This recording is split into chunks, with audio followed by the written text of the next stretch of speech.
चलाओ ना, मुश्किल में है दास तेरा, अब जल्दी आओ ना। हारे के सहारे मेरे, हारे के सहारे, हारे के सहारे मेरी हार हराओ ना।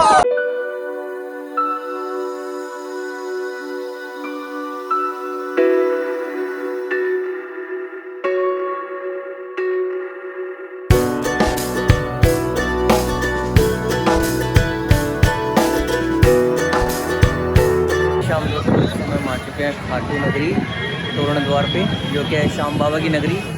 और इस समय हम श्याम बाबा के दर्शन करने जा रहे हैं। और इस वीडियो में हम भी आपको श्याम बाबा के अद्भुत दर्शन कराएंगे। अगर आपको श्याम बाबा के अद्भुत दर्शन करने हैं तो इस वीडियो में हमारे साथ अंत तक बने रहिए। और जो मेरे यूट्यूब चैनल पर नए हैं वो प्लीज़ चैनल को सब्सक्राइब कीजिए, और इस वीडियो को अगर अच्छा लगे तो लाइक और शेयर। खाटू श्याम जी भारत देश के राजस्थान के सीकर जिले में एक प्रसिद्ध तीर्थ स्थान है, जहां पर बाबा श्याम का विश्व विख्यात मंदिर स्थित है। ये मंदिर करीब 1000 साल पुराना है। 1720 में अभय सिंह जी के द्वारा मंदिर का पुनर्निर्माण करवाया गया था। इस मंदिर में भीम के पौत्र और घटोत्कच के तीनों पुत्रों में से ज्येष्ठ पुत्र बर्बरीक के शीश की पूजा होती है। हिंदू धर्म के अनुसार खाटू श्याम जी ने द्वापर युग में श्री कृष्ण जी से वरदान प्राप्त किया था कि कलयुग में उनको उनके नाम श्याम से पूजा जाएगा। श्री श्याम बाबा की अद्भुत कहानी महाभारत से आरंभ होती है। वे पहले बर्बरीक के नाम से जाने जाते थे। वे अति बलशाली गदाधारी भीम और माता अहिल्यावती के पौत्र थे। बचपन से ही वे बहुत वीर और होनहार योद्धा थे। उन्होंने महादेव की घोर तपस्या कर महादेव को प्रसन्न किया और महादेव से 3 अमोघ बाण प्राप्त किए, और उन्हें 3 बाणधारी के नाम से भी जाना जाता है। और फिर माता दुर्गा ने प्रसन्न होकर उन्हें धनुष प्रदान दिया, जो उन्हें तीनों लोकों में विजय बनाने में समर्थ है। महाभारत के युद्ध का समाचार बर्बरीक को प्राप्त हुआ और उन्हें भी युद्ध में सम्मिलित होने की इच्छा जागी। तब वह अपनी माँ के पास पहुँचे और माँ से आशीर्वाद लेते हुए कहा कि वह भी इस युद्ध में सम्मिलित होना चाहते हैं। तब उनकी माँ ने उनसे पूछा कि वह इस युद्ध में किसका साथ देंगे, तो उन्होंने कहा कि वह हारते हुए पक्ष का साथ देंगे। और वह अपने नीले रंग के घोड़े पर सवार होकर 3 बाण और धनुष के साथ कुरुक्षेत्र की रणभूमि के लिए निकल पड़े। तब श्री कृष्ण ने ब्राह्मण रूप धारण किया और बर्बरीक के पास चले गए ताकि वह उनका भेद जान सके। और बर्बरीक के पास जाकर उनकी बातें सुनकर वह हंसने लगे और उनका मजाक उड़ाने लगे और कहा कि तुम इस 3 बाण से युद्ध रोकोगे। तब बर्बरीक ने उत्तर दिया और कहा कि मैं एकमात्र बाण से ही शत्रु सेना का सर्वनाश कर सकता हूँ, और सर्वनाश करने के बाद वह बाण स्वयं वापस आ जाएगा। और कहा कि अगर मैं तीनों बाणों का प्रयोग कर दूंगा तो ब्रह्मांड का विनाश भी हो सकता है। यह सब जानकर भगवान श्री कृष्ण ने उन्हें चुनौती दी कि कहा कि इस पीपल के पेड़ के सभी पत्तों को भेद कर दिखाओ। वह दोनों पीपल के पेड़ के नीचे खड़े थे। बर्बरीक ने चुनौती स्वीकार कर ली और अपना एक बाण चला दिया।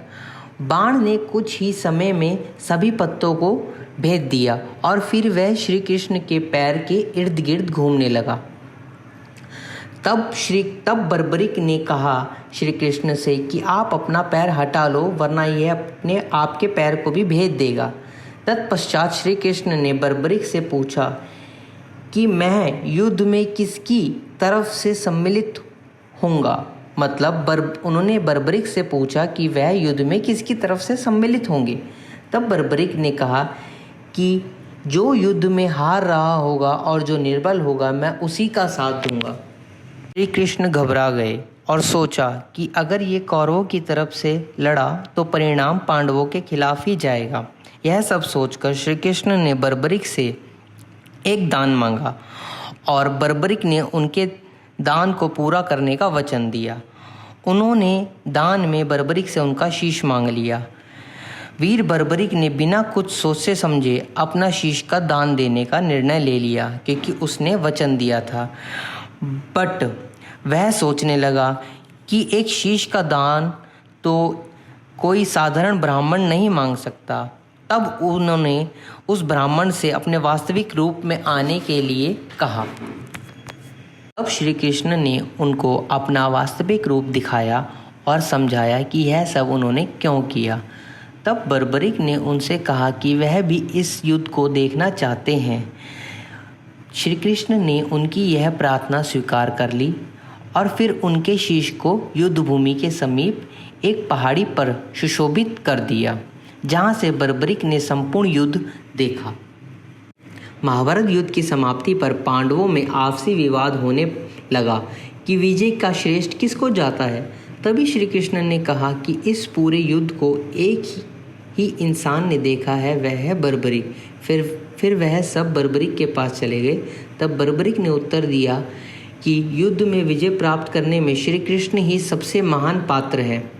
बर्बरिक ने कहा कि उन्हें सिर्फ श्री कृष्ण का सुदर्शन चक्र ही दिखाई दे रहा था, जो कौरवों को काटता जा रहा था, और माँ काली उनके रक्त का सेवन करती जा रही थी। तब श्री कृष्ण ने बर्बरिक से खुश होकर उन्हें वरदान दिया और कहा कि कलयुग में तुम्हें श्याम नाम से पूजा जाएगा और तुम्हारे भक्तों का केवल तुम्हारे नाम का सच्चा दिल से उच्चारण मात्र ही उनके सारे। तब बर्बरिक के शीश को उसी पहाड़ की चोटी पर दफना दिया गया और कुछ समय के बाद उस पहाड़ पर एक गाय रोज अपने स्तनों के दूध की धारा स्वतः ही बहा रही थी। बाद में खुदाई करने के बाद वह शीश प्रकट हुआ। उसी समय खाटू नगर के राजा को स्वप्न में मंदिर निर्माण करने का विचार आया और वह शीश को मंदिर में सुशोभित करने के लिए प्रेरित किया गया। तत्पश्चात उच्च स्थान पर मंदिर का निर्माण किया गया और कार्तिक माह की एकादशी को शीश को सुशोभित किया गया, जिसे आप लोग खाटू श्याम बाबा के मंदिर के नाम से भी जानते हैं।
जय श्री राम दोस्तों, अभी हम बाबा के खुले दर्शन करके आ गए हैं और आपने भी देखा ही होगा, बाबा का खुद दर्शन आपने भी किए होंगे। तो बोलिए जय श्री राम। तो अब हम जा रहे हैं श्याम कुंड, जो कि श्याम बाबा का कुंड है।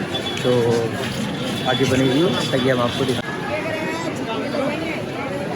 जब हम श्याम कुंड की तरफ जा रहे थे तो यहाँ पे कुछ बहुत अच्छी मार्केट है, जहाँ पे प्रसाद भी मिलता है और श्याम बाबा की तस्वीरें, लॉकेट वगैरह काफ़ी अच्छा मिलता है। तो मतलब जैसे आपको घर के लिए, अपनी गाड़ी बाइक के लिए कुछ लॉकेट वगैरह चाहिए चैन के, तो आप ले सकते हैं यहाँ पे। और कान्हा जी के भी यहाँ पे वस्त्र जो हैं, श्रृंगार वस्त्र, वो भी यहाँ अवेलेबल है।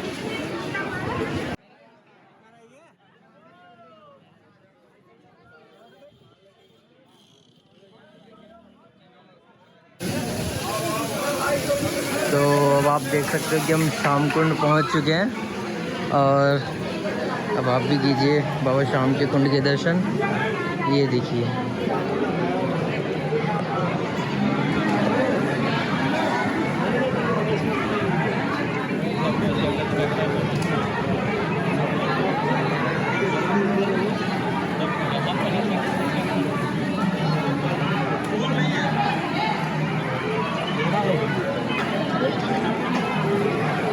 जय श्री श्याम। तो फाइनली अब हमने शाम कुंड के भी दर्शन कर लिए हैं। अब हम दूसरी जगह जा रहे हैं। जय लक्ष्मी माता की। दोस्तों अभी हम खाटू श्याम जी के दर्शन करके आए हैं और हमने पता किया था कि खाटू श्याम जी के आसपास कौन कौन सी जगह घूमने की। तो हमें पता लगा कि यहाँ पे एक 8 किलोमीटर दूर खाटू श्याम जी से लक्ष्मी माता जी का मंदिर है, जो कि काफ़ी प्राचीन मंदिर है। तो ये रोड आप देख रहे हो, ये खाटू श्याम जी से आ रही है रोड, और ये रोड सीकर रोड है जो कि जीण माता को जा रही है। तो यहाँ लक्ष्मी माता का मंदिर है। तो इस वीडियो में हमारे साथ बने रहिए ताकि हम आपको लक्ष्मी माता जी के पावन दर्शन करा सकें।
महालक्ष्मी का ये मंदिर काफ़ी ही प्राचीन और काफ़ी ही विख्यात मंदिर है खाटू के पास।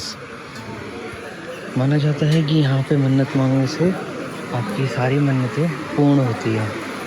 तो चलो हम आपको दर्शन कराते हैं माता लक्ष्मी जी के।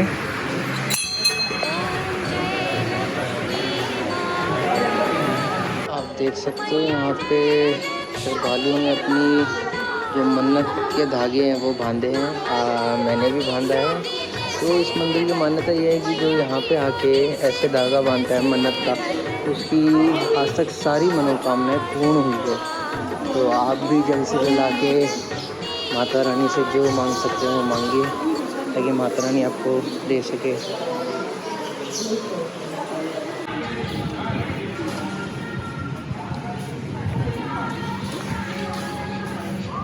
तो अभी दर्शन कर लिए हैं। दर्शन करने के बाद अब हम थोड़ा सा पहले कॉफ़ी और कुछ नाश्ता करने चलते हैं, देखते हैं।